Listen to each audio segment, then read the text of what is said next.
ಹೊಸ ದಿನ ಹೊಸ ಪ್ಲೇಸ್ ಸಿರ್ಸಿಯಲ್ಲಿ ಏನೇನಿದೆ ಅಕ್ಕಪಕ್ಕ ಅಂತ ವೆಂಚರ್ ಔಟ್ ಮಾಡೋಣ ಅಂತ ಹೊರಟ್ರೆ ನನಗೆ ರೋಡಲ್ಲಿ ಲೆಫ್ಟಲ್ಲಿ ಒಂದು ನದಿ ಥರ ಕಾಣಿಸ್ತು, ಪಾಂಡ್ ಥರ ಕಾಣಿಸ್ತು. ಆಯಿತಾ, ಇದೇನು ಅಂತ ನೋಡೋಣ ಅಂದರೆ ಒಳಗೆ ಹೋಗೋಕ್ಕೆ ರೂಟ್ ಇಲ್ಲ. I'll explain this. ನಮ್ಮ ಹಸು ಅದರ ಕಾರು ಐಲ್ ಎಕ್ಸ್ಪ್ಲೈನ್. ಇದು ಚಂದ್ರು ಅವ್ರದ್ದು, ಚಂದ್ರು ಈ ಪ್ರಾಪರ್ಟಿ ಓನರ್ ಅವರು. ಸೊ ಗಾಡಿಯಲ್ಲಿ ನಿಂತ್ಕೊಂಡು ಆ ಮ್ಯಾಪ್ಸಲ್ಲಿ ನೋಡ್ತದೆ ಎಲ್ಲಿ ಎಂಟ್ರಿ ಕೊಡೋಕ್ಕಾಗುತ್ತೆ ಅಂದರೆ ಆವಾಗ ಈ ಪ್ರಾಪರ್ಟಿ ಓನರ್ ಹೇಳಿದ್ರು, ಬನ್ನಿ ನಮ್ಮ ದಾಟ್ಕೊಂಡು ಹೋದ್ರೆ ನೀವು ನೋಡ್ಬೋದು, ಅವರು ಚಂದ್ರು ಅಂತ. ಆಯಿತಾ, ಸೊ ನಾನು ಅವರು ಚಡ್ಡಿ ಹಾಕೊಂಡು ಇವರು ಚಡ್ಡಿ ಚಿಕನ್ ಹಾಕಿದ್ವಿ. ಸೊ ಅದನ್ನು ಏನು ಅಂತ ನೋಡ್ಕೊಂಬರೋಕ್ಕೆ ಅಂತ ಹೊರಟಿದ್ದೀನಿ. ಇಲ್ಲಿ ಗೊತ್ತಾಗಿದ್ದೇನೆಂದರೆ ಇವರು ಆರ್ಕನೆಟ್ ಅಂದರೆ ಅಡಿಕೆನ ಬೆಳೆದು ಮಾರಿ ಬದುಕ್ತಾರೆ, ಬಟ್ ಸೆಲ್ಫ್ ಸಫಿಷಿಯೆಂಟ್ ಅವರು. ಸೊ ಇಲ್ಲಿ ಅವ್ರಿಗೆ ತೆಂಗಿನಕಾಯಿ ಇದೆ, ಟೊಮೆಟೊ ಬೆಳ್ಕೊಳ್ತಾರೆ, ಆಮೇಲೆ ಅವರೆಕಾಯಿ ಬೆಳ್ಕೊಳ್ತಾರೆ, ಮೆಣಸಿನ್ಕಾಯಿ ಏನು ಬೇಕೋ ಎಲ್ಲ ಬೆಳ್ಕೊಳ್ತಾರೆ. ಅವ್ರಿಗೆ ಬೇಕಾಗಿದ್ದು ದುಡ್ಡುಗೋಸ್ಕರ ಆರ್ಕನೆಟ್ನ ಮಾರ್ಕೊಂಡು ಮಾಡ್ತಾರೆ. Wow, this is what I was mentioning about ಈ ಪಾಂಡು, ಈ ಲೇಕು. ಓಕೆ, ಸೊ ಬರೋದು ಬಂದ್ಬಿಟ್ಟು ಈ ರೈಟಲ್ಲಿ ನಮ್ಗೆ ಕಾಣಿಸ್ತಾ ಇರೋದು ಬಾವಿ. ಅವ್ರಿಗೇನು ಕುಡಿಯೋಕ್ಕೋಸ್ಕರ ಒಂದು ಬಾವಿ ಮಾಡ್ಕೊಂಡ್ಬಿಟ್ಟವ್ರೆ. They say that you don't have to filter and all, it is that clear ಅಂತ ಹೇಳ್ತಾರೆ. ಸೊ ಕೇಳಿದೆ, ಇದು ಆ ನೀರು ನಿಮಗೆ ಮಳೆಗಾಲದಲ್ಲಿ ಜಾಸ್ತಿ ಬಂದರೆ ನಿಮ್ಮ ಪ್ರಾಪರ್ಟಿ ಒಳಗೆಲ್ಲ ಬರಲ್ವಾ ಅಂದರೆ, ಇಲ್ಲ ಅದು ಈ ಹೈಟ್ ತನಕ ಬರುತ್ತಷ್ಟೇ, ಅದಾದಮೇಲೆ ಬರೋದಿಲ್ಲ ಅಂತ ಹೇಳಿದ್ರು. So this is a beautiful thing. But I thought that airborne ಮಾಡಿಬಿಡೋಣ, ಮೇಲೋಗಿ ನೋಡೋಣ ಹೆಂಗಿದೆ ಅಂತ ಯೋಚನೆ ಮಾಡಿಬಿಟ್ಟು ಮಾಡ್ದವನು ಬಿಡ್ತಾನ. ಇಷ್ಟು ದೊಡ್ಡ ಲೇಕ್ ಇದೆ ಅಂತ ನೆಲದಿಂದ ಕಾಣಿಸ್ತಾನೆ ಇರಲಿಲ್ಲ. ಇಲ್ಲಿ ಇವ್ರು ಹೇಳಿದ್ರು ನನಗೆ, ಯಾರು ಚಂದ್ರವರು, ದಟ್ ಇನ್ನೊಂದು ದಡದಲ್ಲಿ ಒಂದು ಟೆಂಪಲ್ ಇದೆ, ಅಲ್ಲಿ ಹೋಗಿ ಅದು ಏನಂದರೆ ಅದು ಜಾಸ್ತಿ ನೀರು ಬಂದಾಗ ಲಿಂಗದ ತನಕ ಮುಚ್ಕೊಂಡ್ಬಿಡುತ್ತೆ ಅಂತ. That become very interesting for me. ನನ್ನ ಟೆಂಪಲ್ಗಿಂತ ಜಾಸ್ತಿ ನನಗೆ ವ್ಯೂ ಇಂಪಾರ್ಟೆಂಟ್. ಅದಕ್ಕೋಸ್ಕರ ಅದನ್ನು ಹುಡ್ಕೊಂಡು ಹೊರಟೆ, ಹೋಗಿ ಒಟ್ಟಿಗೆ ಸೇರ್ಕೊಂಡು ನೋಡುವ.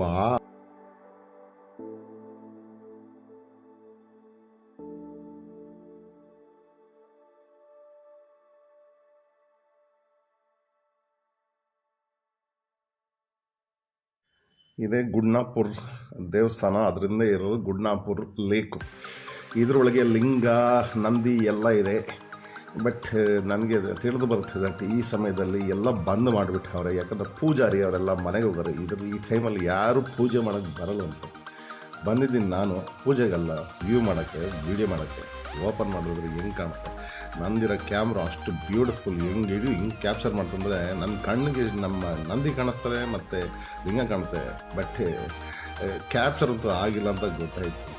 ಆಯಿತಾ, very interesting. I can see something. Can you see something here? ಕಾಣುತ್ತೋ? ಅಲ್ಲಿ ನೋಡಿ, ಅಲ್ಲಿ ಏನದು? That is a snake. ಏನಾದರೂ ಕಾಲು ಹಾಕಿದರೆ ನಾನು ನನ್ನ ಕಾಲನ್ನು ಕಾಡ್ದು ನೋಡಿ. ಇಲ್ಲಿ ಕ್ಯಾಮ್ರಾ ನೋಡಿ, ಇಲ್ಲಿ ಕಾಣುತ್ತಾ? See the snake, snake. ಯೋ ಹೋಗಯ.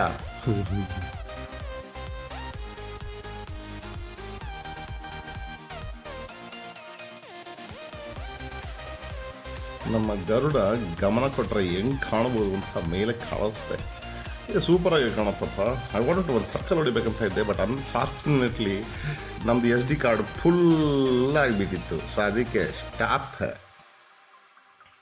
ಸ್ವಲ್ಪ ದೂರದಲ್ಲೇ ಬನವಾಸಿಯಲ್ಲಿ ಒಂದು ಫೇಮಸ್ ಟೆಂಪಲ್ ಇದೆ. ಇದು 2000 ವರ್ಷ ಹಿಂದೆಯಿಂದ ರೆಕಾರ್ಡ್ಸ್ ಇದೆ ಅಂತ ಹೇಳಿದ್ರು. ಆರ್ಕಿಟೆಕ್ಚರ್ ಬ್ಯೂಟಿಫುಲ್ ಆಗಿದೆ ಅಂತ ಹೇಳಿದ ತಕ್ಷಣ ನನ್ನ ಕ್ಯಾಮರಲ್ಲಿ ಕ್ಯಾಪ್ಚರ್ ಮಾಡುವ ಅಂತ ಓಡಿ ಬಂದೆ. ಆಚಿಂದನೇ ನೋಡ್ತಿದ್ದಕ್ಕೆ ಸೂಪರಾಗಿ ಕಾಣಿಸ್ತಿತ್ತು. ಬಟ್ ಹೀಟ್ನ ತಡ್ಕೊಳಕ್ಕಾಗ್ತಾಯಿಲ್ಲ. ಇದು ಮಿಡ್ ಜಾನ್ವರಿ ಆದ್ರೂ. ಬನ್ನಿ ಒಳಗೆ ಹೋಗೋಣ, ಏನೇನು ಕ್ಯಾಪ್ಚರ್ ಮಾಡ್ಬೋದು ನೋಡೋಣ. ತುಂಬ ದೇವ್ರುಗಳಿದೆ ಅಂತೆ. ಅದೇನು ಹೇಳ್ತಾರೆ, ಅದು ಗರ್ಭದ ಗುಡಿ 2000 ವರ್ಷದ ಹಿಂದೆ ಅಂತೆ. ಆ್ಯಂಡ್ ಸ್ವಲ್ಪ ಕದಂಬರು, ಚಾಳುಕ್ಯರು ಅವರೆಲ್ಲ ಬಂದು 12ನೇ ಶತಮಾನದಲ್ಲಿ ಎಷ್ಟೊಂದು ಸ್ವಲ್ಪ ಚೇಂಜ್ ಮಾಡಿದಾರಂತ ನನಗೆ ತಿಳಿದು ಬಂತು. ಆಯಿತಾ, ಜಾಸ್ತಿ ತಿಳ್ಕೊಳಕ್ಕೆ ಹೋಗಿಲ್ಲ ನನಗೆ, because I am more interested in photography, videography. It looks beautiful. It's clean. Green carpet ಹಾಕಿದ್ದಾರೆ, ವೆಲ್ಕಮ್ ಮಾಡೋಕ್ಕಾಗಲ್ಲ. ಯಾಕಂದರೆ ಇದು ಪೂರ್ತಿ ಕಲ್ಲು. ಈ ಕಲ್ಲು ಮೇಲೆ ನಡೆಯೋಕ್ಕಾಗಲ್ಲ, ಸುಡ್ತದಂತ ಗ್ರೀನ್ ಕಾರ್ಪೆಟ್. ಅದ್ರ ಮೇಲೆ ನೀರು ಹಾಕ್ತಾರೆ, ಅದನ್ನು ನ್ಯಾಪ್ಗೆ ಹಾಕ್ತೀನಿ ಅಂತ. ಆ್ಯಂಡ್ ಎಷ್ಟೊಂದು ಜಾಗದಲ್ಲಿ ಕಲ್ಲುಗಳು ಇಲ್ಲಿ ಅಕ್ಕಪಕ್ಕದಲ್ಲಿ ಇರಲಿಲ್ವಂತೆ. ಈ ಕಲ್ಲುಗಳು ಎಲ್ಲಿಂದ ಬಂತು ಅಂತಲೇ ಅವ್ರಿಗೇ ಗೊತ್ತಿಲ್ಲ ಅಂತಾರೆ ಪುರೋಹಿತರು.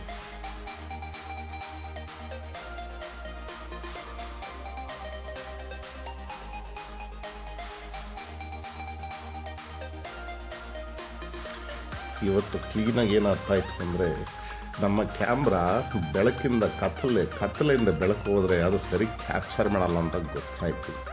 ಅದಕ್ಕೆ ಬೆಸ್ಟು ನನ್ನ ಫೋನಲ್ಲಿ ಕ್ಯಾಪ್ಚರ್ ಮಾಡಬೇಕು ಅಂತ ತಿಳಿದು ಬಂತು. ಬಟ್ ಆಲ್ರೆಡಿ ಮಿಸ್ಟೇಕ್ ಮಾಡಿಬಿಟ್ಟಿದ್ದೀನಿ. So next enter what is there inside ಎಲ್ಲ ಎಕ್ಸ್ಪ್ಲೋರಿಂಗ್ ಅಲ್ಲಿ. We have to explore. ಇವುಗಳೆಲ್ಲ ಆರಾಮಾಗಿ ನಡೀತಾರೆ ಚಪ್ಪಲಿಲ್ಲದೆ. ನಂಗೆ ಚಪ್ಪಲಿಂದ ನಡೆದ್ರೆ ಪಾದ ಎಲ್ಲ ನೋವುತ್ತದೆ. ನಮ್ಮ ಬೆಂಗಳೂರು ಪಾದ ಈಸ್ ವೆರಿ ವೀಕ್. ಈ ನಂದಿ ನೋಡೋಕ್ಕೆ ತುಂಬ ಖುಷಿ ಆಯಿತು. ಬ್ಯೂಟಿಫುಲ್ ಇದ್ದಾನೆ. ಲುಕ್ ಅಟ್ ಇದು ಕಂಬಗಳು ನೋಡಿ. Wow, really beautiful. ಕ್ಯಾಪ್ಚರ್ ಆಗಲ್ಲ ನನ್ನ ಕ್ಯಾಮ್ರಾದಲ್ಲಿ. ಕ್ಯಾಪ್ಚರ್ ಅಂತೂ ಮಾಡಿಬಿಟ್ಟೆ, ವಾಪಸ್ ಎಡಿಟಿಂಗ್ ಬಂದಾಗಲೇ ಗೊತ್ತಾಗಿದ್ದು ಯಾವುದ್ರ ಮುಖನೂ ಕಾಣಿಸ್ತಾ ಇಲ್ಲ, ಯಾವುದ್ರದ್ದು ಬರವಣಿಗೆನೂ ತಿಳಿದು ಬರ್ತಾ. ಅದೇ ಗರ್ಭದ ಗುಡಿ ಒಳಗಡೆ ಎಲ್ಲ ಬೇರ್ಕೊಂತಾರೆ.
ಟೆಂಪಲ್ಲು ಏರಿಯಲ್ ವ್ಯೂ ಹೆಂಗೆ ಕಾಣ್ಬೋದು ಅಂತ ನೋಡಿದ್ರೆ ಒಂದು ವಿಷಯ ಗೊತ್ತಿರಲ್ಲ, ಅದ್ರ ಮುಂದಿನ ಒಂದು ನದಿ ಹರಿತದೆ ಅಂತ ಗೊತ್ತೇ ಇಲ್ಲ ಯಾರು. ನನಗೆ ಗೊತ್ತಿಲ್ಲ, ಇನ್ನು ಬೇರೆಯವ್ರಿಗೆ ಗೊತ್ತು. ಇಷ್ಟಿಲ್ಲ ಹೋಮ್ವರ್ಕ್ ಮಾಡೋದು. ಮೇಲಿಂದ ವ್ಯೂ ನೋಡೋಣ ಹೆಂಗಿರುತ್ತೆ ಅಂದರೆ, ಅಷ್ಟೊಂದೇನು ಕ್ಯಾಪ್ಚರ್ ಆಗಿಲ್ಲ, ಚೆಂದಾಗೇ ಇದೆ ಟೆಂಪಲ್ಲು. ನಾನು ಕ್ಯಾಪ್ಚರ್ ಮಾಡೋಕ್ಕೆ ಬಂದಿಲ್ಲ. It's very bad. ಸೊ ಹಂಗೆ ಅಂದ್ಕೊಂಡು then I said let us move to the next place ಅಂತ ಹೊರಟೆ. ಫುಲ್ ಫಾಸ್ಟಾಗಿ ಡ್ರೋನ್ನ ಕರ್ಕೊಂಡು ಬಂದುಬಿಟ್ಟೆ. ಆಯಿತಾ. Next place is called Chandragupti ಅಂತ. ಓಕೆ, ಇಲ್ಲಿ ಟೆಂಪಲ್ ಇದೆ. ಓಕೆ, ರೇಣುಕಾಂಬ ಟೆಂಪಲ್ ಅಂತ. ಸುಮ್ಮನೆ ಕಿಂಡಲ್ ಮಾಡ್ತಾಯಿದ್ದೆ ಅಲ್ಲಿರೋ ಜನಗಳಿಗೆ. ಚಂದ್ರಗುಪ್ತಿ ಅಂದರೆ ಯಾರು? ನಮ್ಮ ಇವರು ಚಂದ್ರಗುಪ್ತ ಅವ್ರ ವೈಫಾ ಅಂತ. ಇಲ್ಲ ಅವ್ರಿಗೂ ಗೊತ್ತಿಲ್ಲ ಏನು ಹೇಳಬೇಕಂತ. But I want to just see it because ಇಲ್ಲಿ ಒಂದು ರಾಕ್ ಇದೆ. It is in the form of ಆಮೆ ಥರ ಕಾಣಿಸ್ತು. So I want to make sure it is true or false. ಆಯಿತಾ, because that was a lovely sight for me to see. ಅದಕ್ಕೆ ನಾನು ಬಂದರೆ ಕಾಣಿಸ್ತು. Yes, see, look at this. ಈ ಮೂತಿ ನೋಡಿ, it looks in the form of ಆಮೆ ಅಲ್ವಾ. ಕೆಳಗಡೆ ಇರೋದೇ ರೇಣುಕಾಂಬ ಟೆಂಪಲ್. ಅದರೊಳಗೆ ನಾನು ಹೋಗೋರು ಇಲ್ಲೇ ಪಾಸ್ ಮಾಡ್ಕೊಂಡು ಬೇಡ್ಕೊಂಬಿಡಿ. ತುಂಬ ಜನ ಬರ್ತಾರೆ ಬರೀ ಕಾಲಲ್ಲಿ ಬೇಡ್ಕೊಳ್ಳೋಕ್ಕೆ. ಆಯಿತಾ, ಅಷ್ಟು ಭಕ್ತಿ ಜನಗಳಿಗೆ. ಆಯಿತಾ, ನನಗೂ ಭಕ್ತಿ ಇದೆ, ಬಟ್ ಒಳಗೆ ಹೋಗ್ಬೇಕಂತ ಏನಿಲ್ಲ. I try it from outside. ಮೇಲ್ಗಡೆ ಒಂದು ಶಿಖರ ಇದೆ ಅಂತ ಗೊತ್ತಾಯ್ತಲ್ಲ, ಅಲ್ಲಿ ಏನಿದೆ ನೋಡ್ಕೊಬಾರೋ ಅರ್ಧ ಹತ್ತುತ್ತಾ ಇದ್ದೀನಿ. It is very easy. ಯಾರು ಬೇಕಾದ್ರೆ ಹತ್ಬೋದು. 50 ವರ್ಷದವ್ರಂತೂ ಈಜಿಗೆ ಹತ್ಬೋದು. ಆಯಿತಾ, ಹತ್ತುಬಿಟ್ಟು ಇಳಿತೀನಿ. ನಾನು ನಿಮಗೆ ಹೊಸ ಜಾಗದಲ್ಲಿ ಸಿಗ್ತೀನಿ. ಸಿರ್ಸಿಯಲ್ಲೇ ರೌಂಡ್ ಹೊಡಿತೀನಿ. ನನಗೆ ಗೊತ್ತು ಇನ್ನೂ ಸ್ವಲ್ಪ ಜಾಗಗಳವೆ. ಇದು ಉತ್ತರ ಕನ್ನಡದಲ್ಲಿ. It's a very beautiful place ಅಂತ ಗೊತ್ತಾಯಿತು. ಆದರೆ ಮಾತ್ರ ಇವತ್ತು ದಿನ ಜ್ಯೂಸ್ ಆಯಿತು. Full juice. ಖಾರ ಆಯಿತೋ ಇಲ್ಲೋ, ನಾನು ಮಾತ್ರ ಜ್ಯೂಸ್.